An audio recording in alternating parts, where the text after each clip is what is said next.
નમસ્કાર મિત્રો, આજે આપણે એક ખૂબ જ મહત્વપૂર્ણ વિષય પર વાત કરવા જઈ રહ્યા છીએ. ઘણીવાર એવું થાય છે કે જ્યારે તમે પૂજા કરો છો, મંત્ર જાપ કરો છો અથવા ભગવાનનું સ્મરણ કરો છો, ત્યારે તમને બગાસા આવે છે, તમારી આંખોમાંથી આંસુ આવે છે, શરીરમાં કંપારી થાય છે અને અંદરથી એક અજાણી પરંતુ સુખદ લાગણી અનુભવો છો. આ સ્થિતિમાં તમને વધુ પૂજા કરવાનો મન થાય છે અને દેવતાઓ પ્રત્યે ભક્તિ અને પ્રેમ વધુ વધે છે. પરંતુ ઘણા લોકો ડરી જાય છે અને વિચારવા લાગે છે કે શું આ કોઈ નકારાત્મક શક્તિનો પ્રભાવ તો નથી? શું કોઈ ભૂતપ્રેતની અસર છે? શું બગાસું આવવું કે આંખોમાંથી આંસુ આવવું પૂજામાં અવરોધ છે? કેટલાક લોકો તો આ ભ્રમના કારણે પૂજા અથવા મંત્રજાપ અધૂરો છોડી દે છે. સૌથી પહેલાં સ્પષ્ટ રીતે સમજી લો કે પૂજા દરમિયાન બગાસું આવવું કે આંખોમાં આંસુ આવવું કોઈ નકારાત્મક શક્તિની નિશાની નથી. આ કોઈ ભૂતપ્રેત અથવા અવરોધનું લક્ષણ નથી. તેના પાછળ આધ્યાત્મિક અને માનસિક કારણો છે. જ્યારે તમે સંપૂર્ણ સમર્પણ ભાવથી ભગવાનની આરાધના કરો છો, તમારા ઇષ્ટદેવ સાથે માતા પિતા જેવો સંબંધ બાંધો છો, હૃદયની બધી વાતો તેમની સામે મૂકો છો, ત્યારે તમારી અંદરની ભાવનાઓ જાગૃત થાય છે. એ ભાવનાઓ એટલી ઊંડી હોય છે કે આંખોમાંથી સ્વાભાવિક રીતે આંસુ આવી જાય છે. આ આંસુ દુઃખના નથી, આ ભક્તિના, સમર્પણના અને અંતરાત્માની શુદ્ધિના આંસુ છે. જ્યારે તમે ધ્યાન કરો છો અને એકાગ્રતા સાથે કોઈ એક બિંદુ પર, ખાસ કરીને આજ્ઞાચક્ર પર ધ્યાન કેન્દ્રિત કરો છો, ત્યારે મનની અંદર દબાયેલા વિચારો, ભાવનાઓ અને ઊર્જા સક્રિય થવા લાગે છે.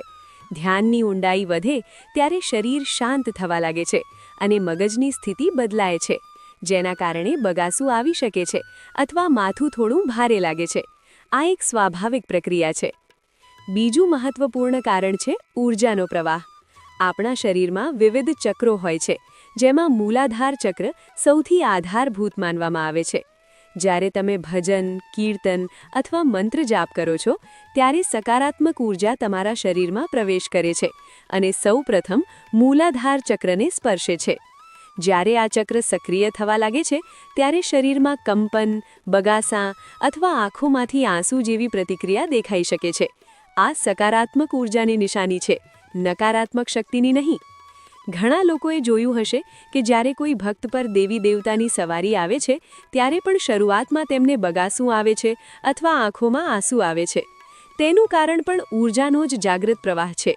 જ્યારે ભક્તિભાવ ઊંડો બને છે અને મન સંપૂર્ણ રીતે સમર્પિત થઈ જાય છે, ત્યારે શરીર પોતાની રીતે પ્રતિક્રિયા આપે છે. જો તમે નિયમિત રીતે મંત્ર જાપ કરો છો, ધ્યાન કરો છો અને શિસ્તબદ્ધ જીવન જીવતા હો, તો ધીમે ધીમે તમારી આંતરિક શક્તિ જાગૃત થવા લાગે છે. આવી સ્થિતિમાં બગાસું આવવું અથવા આંસુ આવવું એક અનુભૂતિ છે, જે બતાવે છે કે તમે અંદરથી શુદ્ધ બની રહ્યા છો અને ઊર્જાનો પ્રવાહ સકારાત્મક રીતે કાર્ય કરી રહ્યો છે. આથી મિત્રો, પૂજા દરમિયાન આવી અનુભૂતિ થાય તો ક્યારેય ડરશો નહીં અને પૂજા અધૂરી ન છોડશો. શ્રદ્ધા અને વિશ્વાસ સાથે આગળ વધો. જો મનમાં ભક્તિ છે અને હૃદયમાં સચ્ચાઈ છે, તો ભગવાનની કૃપા હંમેશા તમારી સાથે રહેશે. હું આશા રાખું છું કે હવે તમને સમજાયું હશે કે પૂજા દરમિયાન બગાસું કેમ આવે છે અને આંખોમાંથી આંસુ કેમ આવે છે. જો તમે અમારી ચેનલ પર પહેલીવાર આવ્યા હો, તો ચેનલને સબસ્ક્રાઇબ કરો, વિડીયો લાઇક કરો અને બેલ આઇકન દબાવો, જેથી ભક્તિ, ઉપાસના અને સાધના સંબંધિત દરેક માહિતી તમને સમયસર મળી રહે. બાબા ભોલેનાથની કૃપા હંમેશા તમારા અને તમારા પરિવાર પર બની રહે. તમે હંમેશા સ્વસ્થ, સુખી અને સમૃદ્ધ રહો. ઓમ નમઃ શિવાય. ઓમ નમઃ શિવાય. ઓમ નમઃ શિવાય.